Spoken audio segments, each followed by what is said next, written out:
नमस्कार दोस्तों। आज हम चर्चा करेंगे डॉक्टर भीमराव अंबेडकर की अत्यंत महत्वपूर्ण पुस्तक बुद्ध या कार्ल मार्क्स की। यह केवल दो महान विचारों की तुलना नहीं है, बल्कि मानव मुक्ति के दो अलग अलग मार्गों का विश्लेषण है। एक ओर हैं गौतम बुद्ध, जिन्होंने करुणा, प्रज्ञा और अहिंसा के माध्यम से समाज परिवर्तन का मार्ग दिखाया, और दूसरी ओर हैं कार्ल मार्क्स, जिन्होंने आर्थिक शोषण के विरुद्ध संघर्ष और क्रांति का सिद्धांत प्रस्तुत किया। इस किताब में हम उन 5 नियमों को समझेंगे जो सामाजिक क्रांति के लिए अत्यंत महत्वपूर्ण है। ये नियम कुछ इस प्रकार हैं। नंबर 1, केवल आर्थिक परिवर्तन पर्याप्त नहीं, मानसिक परिवर्तन भी आवश्यक है। नंबर 2, लोभ और स्वार्थ मानव दुख के मूल कारण है। नंबर 3, समानता के साथ स्वतंत्रता और बंधुत्व भी आवश्यक है। नंबर 4, हिंसा स्थायी समाधान नहीं दे सकती। नंबर 5, करुणा, नैतिकता और विवेक पर आधारित समाज ही दीर्घकालीन शांति स्थापित कर सकता है। तो चलिए समझते हैं डॉक्टर अंबेडकर किस प्रकार इन दो विचारधाराओं को परत दर परत समझाते हैं। डॉक्टर अंबेडकर इस पुस्तक में एक महत्वपूर्ण प्रश्न उठाते हैं। यदि लक्ष्य समान है, अर्थात शोषण मुक्त और न्यायपूर्ण समाज की स्थापना, तो बुद्ध और कार्ल मार्क्स के मार्गों में क्या अंतर है? आइए इस महत्वपूर्ण पुस्तक के विचारों को विस्तार से समझते हैं। अध्याय 1, बुद्ध और कार्ल मार्क्स का समान लक्ष्य। डॉक्टर अंबेडकर बताते हैं कि पहली दृष्टि में बुद्ध और मार्क्स के विचार बिल्कुल भिन्न दिखाई देते हैं। एक धार्मिक शिक्षक हैं, दूसरे राजनीतिक और आर्थिक क्रांतिकारी।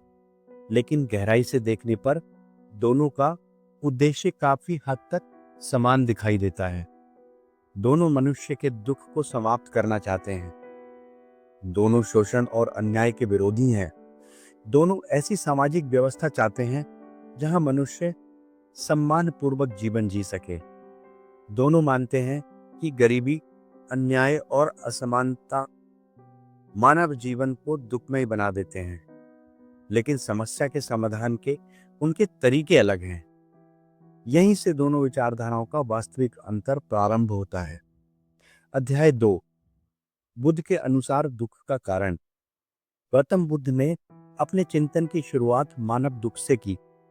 उन्होंने देखा कि संसार में जन्म, बुढ़ापा, बीमारी, मृत्यु, वियोग, असफलता और असंतोष सर्वत्र उपस्थित हैं। लेकिन बुद्ध ने दुख का कारण केवल आर्थिक व्यवस्था को नहीं माना। उनके अनुसार दुख का मूल कारण है तृष्णा, लोभ, मोह और अज्ञान। मनुष्य वस्तुओं, सत्ता, धन और इच्छाओं से चिपक जाता है। यही आसक्ति दुख को जन्म देती है। इसलिए बुद्ध कहते हैं कि केवल बाहरी व्यवस्था बदल देने से समस्या समाप्त नहीं होगी। यदि मनुष्य के भीतर लोभ और हिंसा बनी रहे, तो वह किसी भी व्यवस्था को भ्रष्ट कर देगा। बुद्ध का समाधान है आत्मिक परिवर्तन, नैतिक जीवन, करुणा और जागरूकता।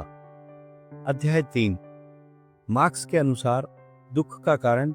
कार्ल मार्क्स ने समाज को आर्थिक दृष्टि से देखा। उनके अनुसार इतिहास का मूल संघर्ष वर्ग संघर्ष है। समाज दो वर्गों में विभाजित हो जाता है। एक वर्ग उत्पादन के साधनों का मालिक होता है और दूसरा वर्ग श्रम करता है। पूंजीपति श्रमिकों के श्रम से लाभ कमाते हैं, जबकि श्रमिक शोषण का शिकार होते हैं। मार्क्स के अनुसार गरीबी, अन्याय और असमानता का मूल कारण यही आर्थिक शोषण है। इसलिए उन्होंने निजी संपत्ति के उन्मूलन और साम्यवादी व्यवस्था की स्थापना का प्रस्ताव रखा। मार्क्स का विश्वास था कि क्रांति के माध्यम से वर्गहीन समाज स्थापित किया जा सकता है। अध्याय 4, संपत्ति और स्वामित्व का प्रश्न। डॉक्टर अंबेडकर बताते हैं कि बुद्ध और मार्क्स दोनों ही अत्यधिक संपत्ति इकट्ठा करने के विरोधी थे। बुद्ध ने भिक्षु जीवन में निजी संपत्ति को सीमित रखा। उन्होंने लोभ को मानव पतन का कारण बताया। लेकिन बुद्ध ने किसी व्यक्ति से बलपूर्वक संपत्ति छीनने का समर्थन नहीं किया। वे नैतिक परिवर्तन के माध्यम से समाज में संतुलन स्थापित करना चाहते थे। मार्क्स इसके विपरीत मानते थे कि जब तक निजी संपत्ति समाप्त नहीं होगी तब तक शोषण समाप्त नहीं हो सकता। इसलिए वे राज्य द्वारा उत्पादन के साधनों के नियंत्रण और संपत्ति के सामूहिक स्वामित्व की बात करते हैं। अंबेडकर इस अंतर को बहुत महत्वपूर्ण मानते हैं। अध्याय 5, क्रांति बनाम परिवर्तन। यह पुस्तक का सबसे महत्वपूर्ण भाग है। मार्क्स का विश्वास था कि शोषित वर्ग को अपने अधिकार प्राप्त करने के लिए क्रांति करनी होगी। क्रांति कभी कभी हिंसक भी हो सकती है। मार्क्स के अनुसार सत्ता स्वेच्छा से अपने विशेषाधिकार नहीं छोड़ती, इसलिए संघर्ष आवश्यक है। लेकिन बुद्ध का मार्ग अलग है। बुद्ध मानते हैं कि हिंसा से उत्पन्न व्यवस्था स्थायी शांति नहीं ला सकती। हिंसा नए प्रकार के भय और दमन को जन्म देती है। इसलिए बुद्ध हृदय परिवर्तन, संवाद, शिक्षा और नैतिक विकास पर जोर देते हैं। अंबेडकर के अनुसार समाज परिवर्तन आवश्यक है, लेकिन वह मानव स्वतंत्रता और नैतिकता को नष्ट करके नहीं होनी चाहिए। अध्याय 6, स्वतंत्रता, समानता और बंधुत्व। डॉक्टर अंबेडकर के सामाजिक दर्शन के 3 प्रमुख आधार हैं: स्वतंत्रता, समानता और बंधुत्व। वे मानते हैं कि केवल समानता पर्याप्त नहीं है। यदि समानता के नाम पर स्वतंत्रता समाप्त कर दी जाए तो मनुष्य दास बन जाएगा, और यदि केवल स्वतंत्रता हो लेकिन समानता ना हो तो शोषण पैदा होगा। बंधुत्व के बिना न समानता टिकेगी और न स्वतंत्रता। डॉक्टर अंबेडकर का मानना था कि बुद्ध का धम्म इन तीनों मूल्यों को संतुलित रूप से स्थापित करता है, जबकि कई साम्यवादी व्यवस्थाओं में समानता के प्रयास के दौरान व्यक्तिगत स्वतंत्रता प्रभावित हुई। अध्याय 7, नैतिकता का महत्व। बुद्ध के दर्शन में नैतिकता केंद्रीय स्थान रखती है। सम्यक वाणी, सम्यक कर्म, सम्यक आजीविका, सम्यक स्मृति और सम्यक समाधि, ये सब मनुष्य के चरित्र को विकसित करने के साधन हैं। मार्क्सवादी विचारधारा मुख्यतः आर्थिक और राजनीतिक संरचना पर केंद्रित है। अंबेडकर का मानना था कि केवल व्यवस्था बदल देना पर्याप्त नहीं है। यदि मनुष्य का चरित्र और चेतना नहीं बदलती तो नई व्यवस्था भी पुराने दोषों से ग्रस्त हो सकती है। इसलिए नैतिक शिक्षा और आत्मानुशासन अत्यंत आवश्यक हैं। अध्याय 8, अंबेडकर का निष्कर्ष। पुस्तक के अंत में डॉक्टर अंबेडकर स्पष्ट रूप से कहते हैं कि बुद्ध और मार्क्स दोनों का लक्ष्य मानव दुख को समाप्त करना है। दोनों अन्याय और शोषण के विरोधी हैं, लेकिन बुद्ध का मार्ग अधिक सुरक्षित, मानवीय और स्थायी है।